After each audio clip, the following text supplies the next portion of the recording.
Today, I'm going to talk to you about what it is to be a 3D artist, and I'll be addressing some of the times when life as a 3D artist is not so much fun, but ironically, this is the time when you kind of learn the most.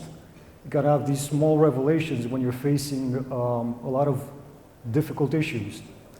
So I'll be illustrating these facts by telling you some stories through some of the projects that I worked on. And so, Entropia Universe, this was a really cool project. We worked on about, I think, 9 or 8 years ago. This was an MMO, a sci-fi game.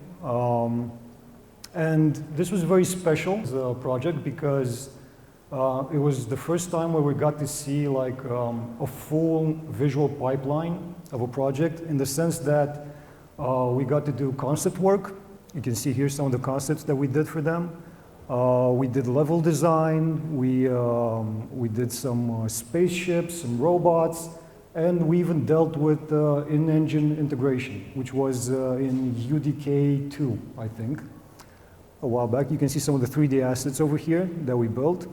So usually when you're working in outsourcing, you kind of get just the 3D part of a game. You don't really get the concept. The clients usually like to keep that part because they like a lot of control for the overall look of a game. And the in-engine, they also do in-house. These are in-engine images right now. These are from Unreal. Stories I'll be telling you about this project. One of them is called the Dreaded Espresso Machine and the Mind Melting Chair. So, the espresso machine. A little backstory. When I started working on this project, I was about a year into my career as a 3D artist, and I had worked on projects like Test Drive and Split Second. If you're not familiar with those, they're racing games. And one is more sim, the other is more arcadey, but they deal with recreating realistic objects. Things that exist, things that you can Google a lot of images for. And so they're easier to get inspiration for as far as how things look, how they age, how they're detailed. But with something like sci-fi, the tricky part is the fact that you cannot Google a different angle for that particular object that I was supposed to build. And sometimes when you're in a production pipeline, things have to move very quickly, and the concept team don't have time to do like super detailed production sketches for every object. So sometimes this is all you get. And I had to make that little machine you see over there. I think it was called a technical device or something like that, a generic title. And since I worked a lot on cars, I had a really tough time with this. I wasn't coming up with anything inspiring or interesting or actually worth presenting. And luckily for me, I didn't find the old files. That's very good for my ego. But it did get me thinking on what I was missing. How come I was having such a hard time with that little thing? I had built like really cool cars at that point.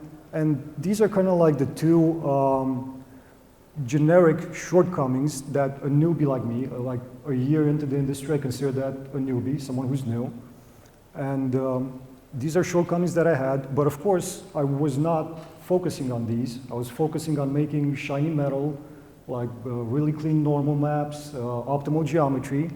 I could not think about my very limited visual library, which this relates a lot to experience. This means you haven't made a lot of things, you haven't studied a lot of things, and then your knowledge base about the world around you is very small. So when you have to invent details and create believable things, it's going to be really difficult. And the second thing I was lacking, and this again is very generic, a lack of patience to understand and give meanings to the things I was making. And this means thinking about how that particular object will be used, what it's made of, how it functions, things like that. Like I said, I was focused on bevels and normal maps. I would not think about these things in the least. And I remember I produced a very mediocre result, and I brought it to our art director because he had to okay everything we were making at that point. And he looked at it and he said, well, you know, this thing doesn't make a lot of sense. What are you making here? This object you made is weird. And I just panicked and I said, I'm making an espresso machine. And I was hoping he would chuckle a little bit, or just diffuse the situation, because I was very embarrassed with my result. And to my surprise, he didn't laugh. He actually took it very serious. He said, well, if you're making an espresso machine, where do you put the coffee? Where's the water gonna go? Did you make that piece out of plastic? That's gonna melt. That's dumb. It shouldn't be out of plastic. And I realized then that he was showing me how to think about it, how to draw on the knowledge that I should have had of real-world objects, and how to implement that in sci-fi, which is something that didn't exist at that point. And this is what came out. Now, mind you, this is a 9-year-old asset, so it only holds up from a distance, but it's definitely a lot more than that white little thing. It actually took a lot of effort for me to bring it to that. And now, the second story is this sci-fi chair over here. And again, the main issue I had with this is that I couldn't see the back of it. I had to invent whatever was behind the chair. And I had a really tough time with the parts at the bottom of the chair because they're kind of dark, they're kind of blocky. I didn't really know how to make sci-fi details at that point that were believable for this. And again, our art director just saved the day for me. And I came to him and I told him, I'm not coming up with anything interesting for this. So what can I do? I really don't know how to get inspired and find things to put in those places. And he showed me these concepts, which of course I had access to. And he said, well, why don't you put that big round thing at the bottom of the chair where the rotating piece is? And it kind of made my mind melt because I thought that's a giant reactor. I have a small chair. I can't just take something and put it there. That makes no sense to me. But then I realized this is sci-fi. Nobody's got that thing in their kitchen. They can't really tell me that the size and the specs don't match if I put it on the chair because there's no way, they don't know what it is. Nobody knows what this is, actually. So I can reuse parts and information from this as I will. I don't think The Witcher needs a lot of introduction. It's one of the crown jewels of the gaming industry and of our portfolio. We're very proud to have worked on this project. We did a lot of cool stuff for this, a lot of characters, some ships, houses, a lot of props. And basically everybody on the team just dreamed about working on this project. And we're certainly very lucky that we did. The stories for this project, no such things as small props and deadlines call for desperate measures. Now, like I said, a lot of the guys were working on characters and ships and houses, and I got this, which is a bunch of small props. Not the most glamorous task in the world. I think it's not going to be a surprise if I say I wasn't very jazzed to work on this. I was looking around and people were making very cool stuff. I was making these little bottles.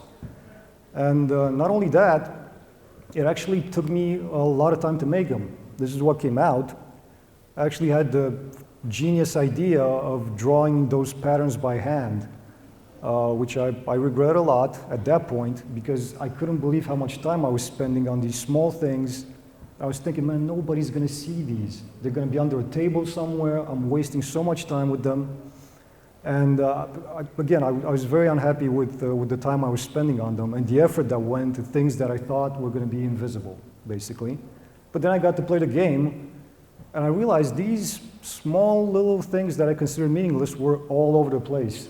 So if I actually didn't invest enough time to make them interesting and cool, people would have saw my shitty artwork all over the game, constantly.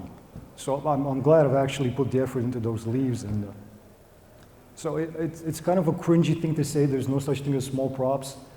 But the thing is, everything you make for a game has a considerable contribution to the outlook of that game. And so it's very important you put the time in and the effort in and try to make it the best you can. So the next story, deadlines call for desperate measures. Now, another really cool prop that I got to work on with these two witches outlined in red.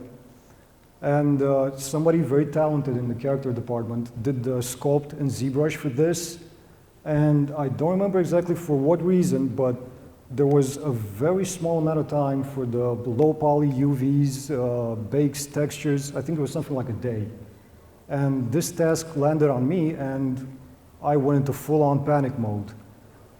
Because that, if you don't work in 3D production, that is an ungodly short amount of time for all those tasks. And this is what came out. They look pretty scary, yeah, even in deadline, even in daylight, actually. But the scariest thing about them is actually the wireframe. Jesus, what a mess is that. So the reason I made that is because I was looking at all the things I had to do in that short amount of time, and I figured I can mess up the textures, I can ruin the bakes, it's gonna be the low poly. I have to make it really quickly somehow. And so I took the sculpts and I brought them into ZBrush and just decimated the shit out of them, and this is what came out. Now, granted, very usable geometry, it looks like hell, looks very dirty. I do not advocate doing this, but I got away with it because this is static geometry. They're not gonna be animated, they're not gonna move around, they're just gonna sit in place. So as long as you can UV them, you can texture them, and the bakes look pretty nice on them, you can get away with messy geometry like this. Again, if you are extremely desperate for time, don't do this on a regular basis. And just to give you an idea, this is what Caranthia looks like with the wireframe. Very clean, but you know, he needs to be animated, his skirt needs to flow in the wind and whatever. So the topology for him had to be a lot cleaner than for these witch shrines. So now, World of Tanks. And if you saw the presentation from last year, you saw my colleague talking about the houses and the environment. I'm going to talk a little bit about the tanks. In the beginning of my career, I worked a lot on projects that involved recreating existing things, vehicles mostly. And I thought I had a pretty good idea of what it meant to create something that's very faithful to real life. But this project just showed me I had no idea what that meant. It was actually the first project where I heard of a historian feedback. Like the guys at Wargaming had a guy that was just surrounded by blueprints and old tank manuals, and he knew where everything was on these machines. So if there was like an asymmetrical weld under the fender of a tank, he knew about it and he wanted you to make it. But you can see these things came out very lifelike, very accurate, and they look pretty good in our portfolio, so can't complain too much. So the only story I have for this project is the power of normal maps. Now, when I started out, I knew normal maps were very cool. I just didn't know how far you could actually push them and how much you could get out of them as far as the quality of your assets.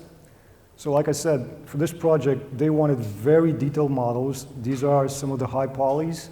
We had to do the welding in ZBrush and add all the small rivets and basically everything that was there in real life. You had to have these in the high-res geometries of the tanks. But if they were really tough as far as the realism and accuracy of the objects went, they were even tougher when it came to optimizing the low poly. Now, if you guys haven't worked with low poly geometry, I'll go back a little bit and show you that every piece in the high res has some type of transition between them. Either it's a bevel, a weld, a channel, nothing is just stuck together. But when it came to the low poly, we had to keep the poly count as low as possible. So that meant nothing could be extruded out of the main hull. All the pieces had to be intersected. And if you haven't done any normal map bakes, this type of situation is a complete nightmare. It's almost impossible to have clean bakes when you have all those pieces intersected with each other in all these weird ways. So we had to get creative, and this is what usually happens when you have intersecting geometry and you try to bake all those nice transitions from the high poly to the low poly. You get all these artifacts, and you can argue that I'm zoomed in very close to these pieces. From a distance, these are perfectly tolerable, they would never show up, but there are clients who will think this is completely unacceptable. So we had to figure out a way to bake these nice transitions very cleanly into our geometries. So the only solution I came up with was to duplicate my initial low poly and use booleans to connect all those intersecting pieces together into a unitary shell. And of course, you have to clean that up a little bit because booleans are extremely messy. And from the initial low poly, I would use one of Maya's tools to transfer the normal orientation to this intermediary Boolean geometry so that their normal directions match, which means that if I make a normal map on this, it will match the low poly where all these pieces are intersected. And this is the results we get. Now, because these were baked on those Boolean geometry where there's no intersections, the normal map transitions between the various pieces come out very clean, very nice, and it looks good. Okay, so that was the power of normal maps for World of Tanks. And thank you for having the patience to listen to my presentation.